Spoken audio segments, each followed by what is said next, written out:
Hi guys, I'm sharing a quick video with you today just to get everybody thinking about some of the principles and ideas that we can use to help shape and influence our businesses and use brand strategies to influence our customers to choose us. And this idea I've been kind of toying with for a few weeks to try and figure out how I can sort of present it to you and also sort of use it as a way to explain some of the things that you can be working on in your business. And so this theory or this idea is known as the frequency illusion. It's also, the other name for it is the Baader-Meinhof phenomenon, which is a bit of a mouthful, but I'll explain a little bit more about how it works. So if you've ever been in a situation where you're thinking about purchasing something, a car is a really good example of this, and you'll start looking around the market, you may do a bit of research, and you may kind of then start thinking, oh, I'd quite like to buy a Ford Fiesta or a Kia Sportage or a Mercedes C-Class, whatever it is that sort of floats your boat for a car. And as soon as you sort of start gathering a bit of information on that, you then start to notice the Mercedes C-Class in the colour that you want on the road, and you pull up to your house and then you notice that the next door neighbour's got a Mercedes C-Class in the colour that you want parked on the driveway, but yet you've never noticed this before. So this idea is called the frequency illusion. And the theory is that once you start to take in some information and it's something new that you learn, your brain automatically sort of is attracted to that information time and time again. So you start to sort of frequently notice it, and you know, the science behind it and the psychology behind it is that it was always there. It's just that you have realigned your brain to sort of take in this information before. And a couple of times recently this has happened where I've started to think about this theory. The first one was, it's quite out there and a bit woo-woo, so bear with me. But the first one was, I was watching a video by Gabby Bernstein. I don't know if any of you have seen or any of her videos or read any of her books. But she's very into spirituality, and she believes in sort of looking for signs. And I was watching this video and I'm quite cynical and quite practical. I'm a marketeer after all. But I was kind of watching it, and she said, you know, if you're off the track of where you need to go in life, you know, ask the universe for a sign. So I was watching this video and I thought, okay, my sign is white feathers. And I went for a walk the next day and I saw white feather after white feather after white feather. In fact, I counted on a 20-minute walk that I'd seen 6 different white feathers, all sort of pointing in the right direction. So I thought, that's really interesting. I wonder, you know, whether I'm just noticing them or whether it really is a true sign from the universe. And we were out on another big walk with the dog, and I mentioned this to my stepdaughter, and she was busy counting white feathers, and we saw 21 white feathers. Now, I then sort of started thinking, is this a particular time of the year when these white feathers are everywhere, or is this a frequency illusion in practice? Is it the universe showing me a sign, or is it pure science? And sort of the answer to that, I guess, is up to you to decide. And does it really matter? The point is that my brain tuned into it and really noticed these white feathers.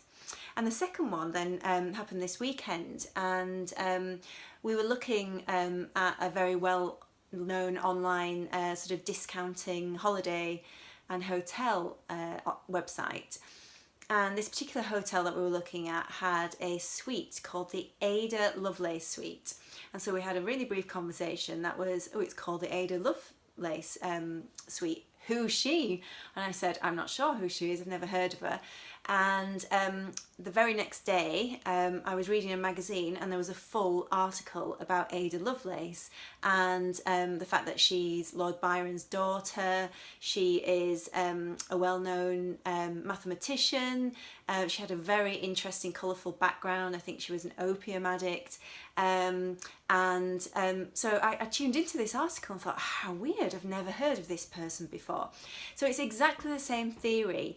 It's that my brain became attuned to a new piece of information and sought it out So how can we actually use this in our businesses to influence more customers to choose us, and how does it apply to brand strategy? Well, the first point to note is this is about frequency. You know, it's called the frequency illusion. And if a buyer is in the process of deciding whether to choose you as an organisation, whether to purchase from you or not, it is absolutely essential that they can see you. You know, you have to think about yourself as that white feather. So planning out your marketing communications so that they are regular and they are frequent is absolutely key. So a key part to that is the second point really is to think about your ideal customers and very carefully map out who they are, what they're interested in, the types of media they'll consume, and the frequency in which they'll consume it. So if budgets are really tight for you and you only have a certain amount of budget you can spend, you know, think about the content that you could put out on social media, on your website, using PR, that will sort of engage your customer in the best possible way and make sure that it's frequent and you regularly send it. And the best way to do that is to create a full sort of content plan. So the third idea, and if you have a little bit more marketing budget and if you have a lot more people coming to your website, is to use techniques such as remarketing. So this is the idea that somebody goes onto your website, they start searching, and then because they have a piece of code is triggered, and then they go onto other websites and suddenly your advert starts appearing and following you around. And I'm sure you've all experienced this in some way. Travel companies use it a lot, as do car manufacturers. It's a fantastic tool and technique to actually use this frequency illusion to your best of your benefit, but it's not possible for everybody because obviously you do require a certain number of people to be using your site, so it needs a high number of users, and obviously there is a cost associated with that. So they're the three things really. Think about frequency, think about sort of being consistent, getting your message out there, think about your ideal customers and where they're most likely to be. And the third area, if you have the budget, is to really think about remarketing and use the frequency illusion and the Baader-Meinhof phenomenon to make sure that you are where your customers are so that they can see you time after time. And if they are in the process of making a decision about whether to use you or not, then they will see you. So thank you very much for listening to me today. Please come along and join us in the Facebook group where we'll be sharing lots more insights like this and sort of tips and ideas and strategies. And it's very much a safe place for us all to kind of meet and share ideas. So thank you very much and see you again soon.